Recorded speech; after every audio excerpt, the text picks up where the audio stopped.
Kes saya bawa pagi ini bermula pada 1986 sehingga sekarang ini belum ada penyelesaiannya. Pada tindakan-tindakan yang dibuat oleh Jabatan Hutan Negeri Sabah, banyak tanah-tanah yang ditanami oleh penduduk diceroboh dan rumah-rumah dibakar seperti ini, dihalau daripada tanah tersebut. So saya ingin satu penyelesaian daripada pihak kerajaan negeri ataupun kerajaan persekutuan agar tindakan-tindakan seperti ini dihentikan. Permohonan tersebut telah disampaikan 30 tahun dahulu dan kami memohon satu NCR ataupun Native Customary Right diberi kepada kami untuk tanah-tanah tersebut. Keluarga di sini lebih kurang ada 120, tapi mengikut daripada 6 kawasan, dia merangkumi lebih 10,000 keluarga. Daripada 6 kawasan, Andrasi Tawau, Nagos Sampurna, Mount Pok Sampurna, Sungai Menteri di Kunak, Landau di Merotai, Berantian di Berantian.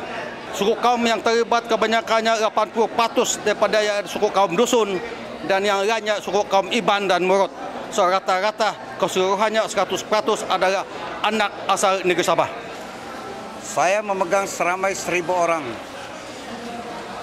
pakebun kecil di Tanjung Nagos dan Mompok. Jadi di sini saya merayu kepada kerajaan. Beberapa kali saya merayu kepada kerajaan tapi tidak berhasil. Hanya saya dijanji-janjikan. Kerajaan sekarang ini dia mengusir orang yang sudah berpuluh-puluh tahun, beratus-ratus tahun tinggal di tempat itu, diusir. Konon-kononnya hutan simpan.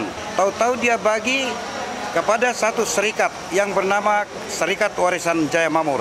Ini dia punya bukti. Warisan Jaya Mamur ini adalah dilantik oleh Jabatan Perhutanan. Yang memberi kelulusan Occupation Permit adalah Sammanan, Pengarah Jabatan Perhutanan Negeri Sabah. Kalau mau UMNO bertapak di Sabah, serahkan saja hak kami kembali. Kalau mau diganti dengan kerajaan lain, silakan suruh dikekalkan kepada Musa Aman supaya dia tidak aman selama-lama. Sekian, terima kasih. Saya adalah orang Iban yang tinggal tetap di Kolanangsang Tawau, Pas Balong Tawau. 402 orang keluarga. Saya pernah menulis di dalam email saya kepada Perdana Menteri, namun dia memberi satu jawaban hanya sukacita. Tapi saya tidak tahu apa arti sukacita karena saya tidak bersekolah. Sukacita itu apa? Apakah dia memberi saya ketawa ataupun meneruskan perjuangan hidup keluarga saya merebat di negeri sendiri, Malaysia amnya, ya. Karena saya adalah orang Iban berasal dari Sarawak, tinggal tetap 11 tahun 75 saya kawin dengan suami saya di Sabah. Dan orang Iban juga.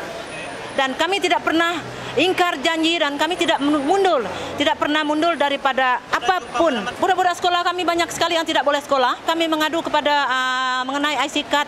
Itu pun banyak yang tidak dapat bersekolah karena mereka tidak dapat meneruskan IC card. Nada surat beranak, orang Iban.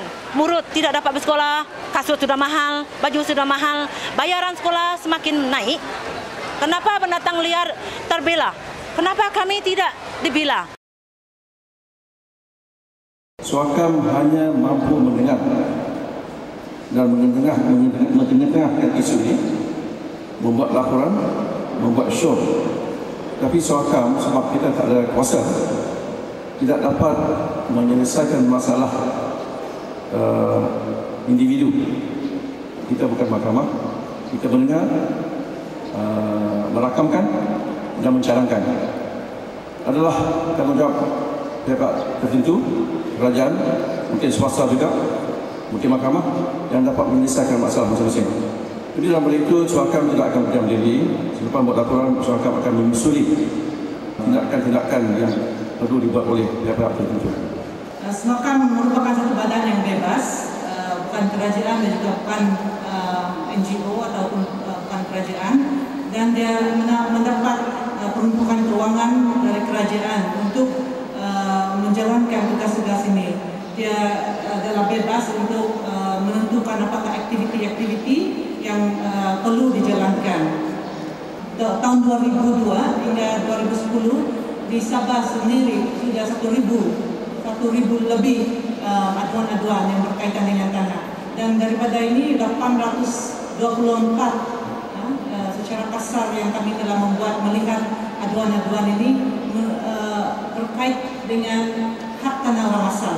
Dalam undang-undang Suakam dipindah supaya memaksa parlimen untuk membahaskan laporan Suakam. Itu saya punya kepingan saja. Respon daripada kerajaan selalunya mempertahankan juga apa yang kerajaan, tindakan kerajaan.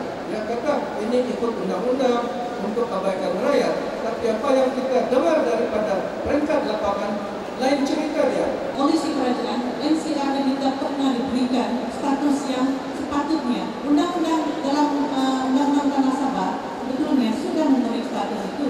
Mengikut Section 14, PPHD harus merekodkan semua tuntutan NCR itu dari dulu. British dia sudah mulai dari dulu, dan kita ada satu orang dulu yang digunakan oleh setiap jabatan tanah untuk merekodkan NCR. Ketua kampung boleh pergi ke PPHD yang mesti merekodkan itu, dan itu menjadi satu hak yang boleh diwariskan kepada kampung.